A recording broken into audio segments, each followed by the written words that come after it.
9:30 নাগাদ আমরা দীনদয়াল উপাধ্যায় স্টেশনে এসে পৌঁছলাম, আর তারপরে একটা অটোতে করে চলে এলাম বেনারসের আলকা হোটেলে। তো আলকা হোটেলের চেক ইন টাইম তো সেই 12টা, আর ব্রেকফাস্টের পরে প্রায় 1 ঘন্টা হাতে। তো এই সময়টা নষ্ট করার কোনো মানেই নেই। যেহেতু আলকা হোটেল থেকে ডিরেক্ট ঘাটের অ্যাক্সেস করা যায়, তো ঘাটটাই একটু ঘুরে দেখি। আলকা হোটেল নিয়ে আমাদের একটা ডেডিকেটেড ভিডিও আছে, সেটা একটু চেক করো, ডেসক্রিপশানে ভিডিওর লিঙ্ক দিয়ে দিলাম। এটা হলো মীর ঘাট আর আমাদের হোটেল আলকা, আর মীর ঘাটের এন্ট্রেন্স হলো এইটা।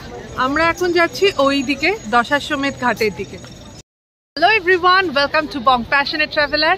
আমরা মীর ঘাট থেকে আমাদের যে ওয়াক সেটা শুরু করেছি। তো এখন আমরা আছি ত্রিপুর ভৈরবী ঘাটে।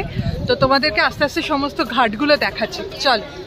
এটা হলো ত্রিপুর ভৈরবী ঘাট, আর ভীষণ রোদ, গরমকালে মানে সাংঘাতিক ইয়ে হবে। এখানে ডমরু বিক্রি হচ্ছে আর বিভিন্ন পশারিরা নিয়ে বসেছেন। ত্রিপুর ভৈরবী ঘাট দারুণ, আর প্রত্যেকটা ঘাট থেকেই কিন্তু নৌকো ছাড়ছে। আর এইখানে আছে হলো কেরালা গ্যাঞ্জেস রেস্টুরেন্ট, একদম সামনে। ঘাটগুলো না একদম পাশে পাশে। এটা হলো বড়হি ঘাট, এখানে এরকম ছাতা, আর এখানে প্রচুর গাংচিল। সব জায়গা থেকে একই ভিউ, দারুণ। প্রত্যেকটা ঘাটের এক একটা আলাদা আলাদা ইতিহাস আছে। এই দেখো, এটা হলো মান মন্দির ঘাট, মান মন্দির ঘাট। আর এইখানে কিন্তু পরলৌকিক কাজকর্ম হচ্ছে এখানটাতে। Archaeological survey of India building, মানে নতুন নৌকো তৈরি হচ্ছে। কি সুন্দর ঘাটগুলো করেছে। হ্যাঁ,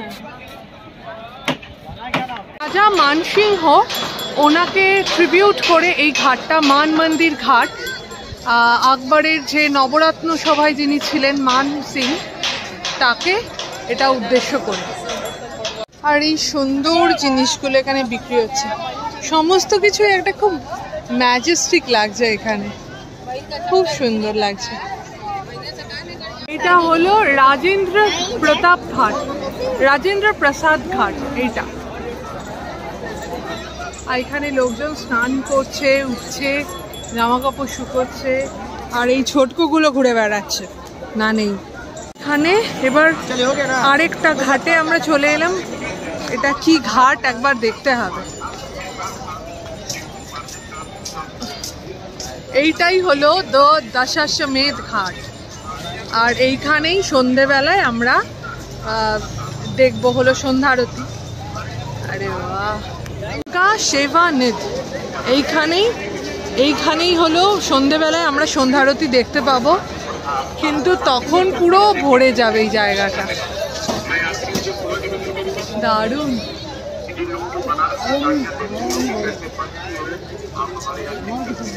সকালবেলা দেখিয়ে দিলাম তোমাদেরকে, রাতেও দেখাবো। এই যে মান মন্দির ঘাট, এখানে ডলফিন রেস্টুরেন্ট আছে, এখান থেকে কিন্তু দারুণ ভিউ। এই দেখো, এখন গিটার বেজে উঠেছে।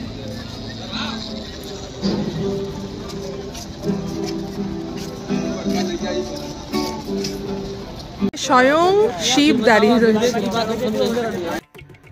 12টায় চেক ইন করার পর আবার চলে এলাম ঘাটে এই গঙ্গা স্নানের জন্য। 3 জেনারেশনের গঙ্গা স্নান দেখছি বসে বসে, আর সেটাই ক্যাপচার করছি। হয়তো অনেক দিন পর এটা ভীষণ ভালো লাগবে দেখতে। আমরা এখন রেডি হয়ে গেছি, আর এখন নৌকো ভ্রমণে যাচ্ছি।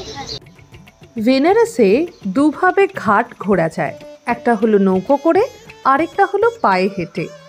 এখন করিডোরের ব্যবস্থা হওয়াতে খুব সহজেই একটা ঘাট থেকে আরেকটা ঘাটে চলে যাওয়া যায়, কিন্তু এই নৌকা ভ্রমণের মাধ্যমে ঘাটগুলো ঘুরে দেখার একটা আলাদাই মজা আছে।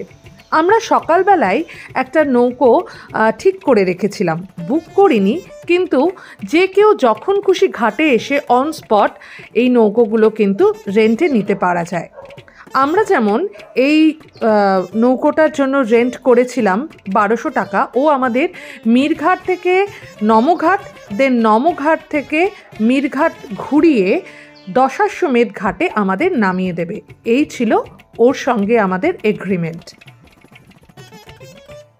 নৌকোয় বসেছিলাম, তখন এই মেয়েটি আসে নৌকোয়, ওর এই পসরা সাজিয়ে নিয়ে। বুঝলে না তো, এটা হলো গঙ্গা আরতির সময় গঙ্গায় যাতে প্রদীপ ভাসাতে পারি সেই সব সরঞ্জাম। আর আমাদের নৌকো ছেড়ে দিয়েছে।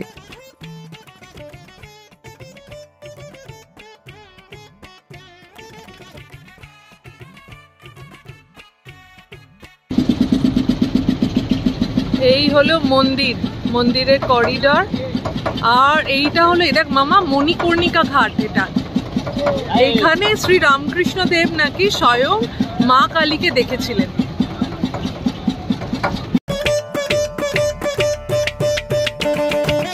হলো গঙ্গা মহল ঘাট, এইটা হলো বনসালি ঘাট। গায়া ঘাট পেরোচ্ছি আমরা। চলে এলাম রাজঘাট ব্রিজ। আর রাজঘাট ব্রিজে কিন্তু রেল লাইনও আছে, ট্রেন যায় এখান দিয়ে। আর রাজঘাট ব্রিজ চলে আসা মানেই আমরা চলে এলাম নমঘাটের কাছে।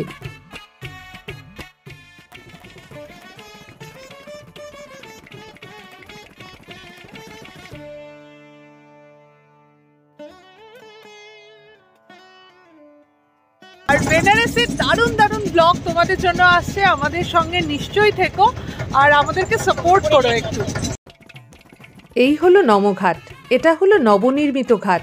আর এখানেই আছে ইন্ডিয়ার ফার্স্ট ফ্লোটিং স্টেশন। ব্যাস, আবার কি, এবার আমরা ফিরবো সেই পথ দিয়ে। এই যে রাজঘাট ব্রিজ, এখন আবার একটা ট্রেনও যাচ্ছে। এখন আমরা যাব দশাশ্বমেধ ঘাটের দিকে, কারণ একটু পরেই শুরু হবে গঙ্গা আরতি। এটা হলো গোলাঘাট, হনুমান নগরী ঘাট।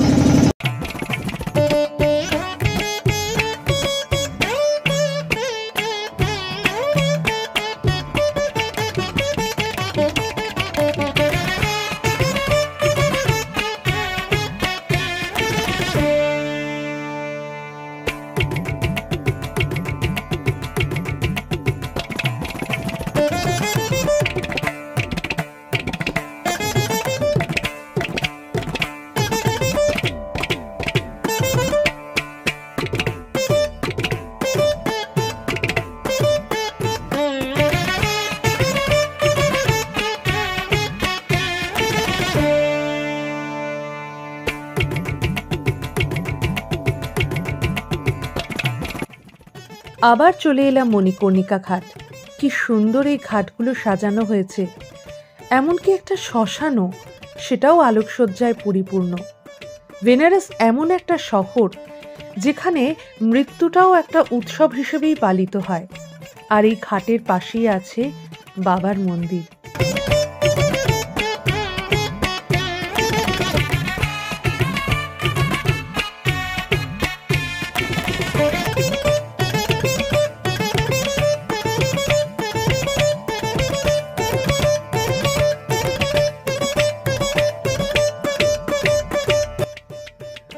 চলে এলাম দশাশ্বমেধ ঘাটে। সকালবেলায় এর রূপ একেবারে অন্যরকম ছিল, আর এখন আলোকসজ্জা দিয়ে পরিপূর্ণ এ এক অন্যরকম ছবি। সামনে প্রচুর নৌকো, সবাই অপেক্ষা করছে কখন সন্ধ্যারতি শুরু হবে, আর সবাই নৌকো থেকেই এই আরতি দেখবে। কিন্তু আমার পার্সোনালি মনে হয় যে ঘাটে গিয়ে বসে দেখাটা অনেক বেশি ভালো। এখন যাচ্ছি গঙ্গা আরতির দিকে। 6টা থেকে গঙ্গা আরতি স্টার্ট হবে।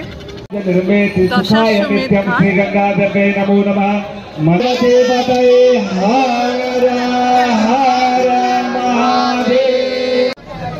ऐसे ही काफियों से तालीम लेते हुए पूरी करके सभी लोग साथ साथ लगाइए।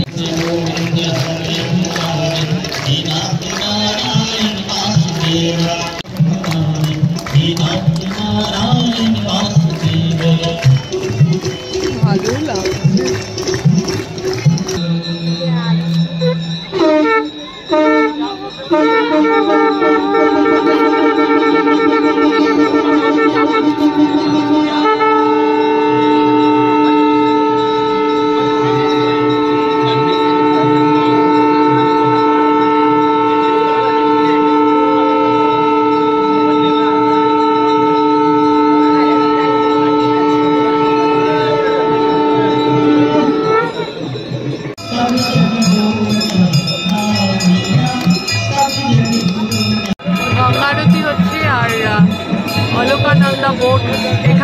গঙ্গা আরতি দেখাচ্ছি।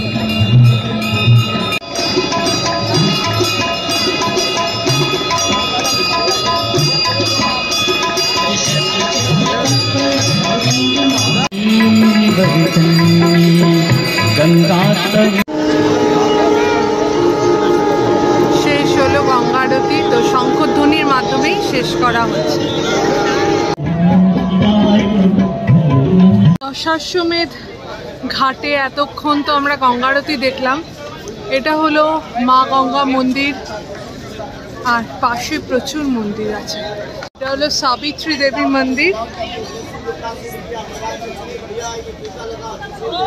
সব বেনারসি ওড়না আছে, তো আমি এইটা নিচ্ছি, গোল্ডেনটা নিচ্ছি।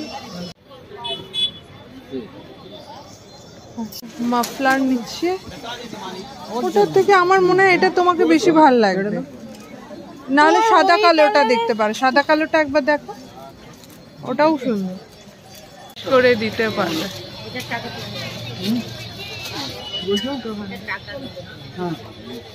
ब्लाउज है, ब्लाउज।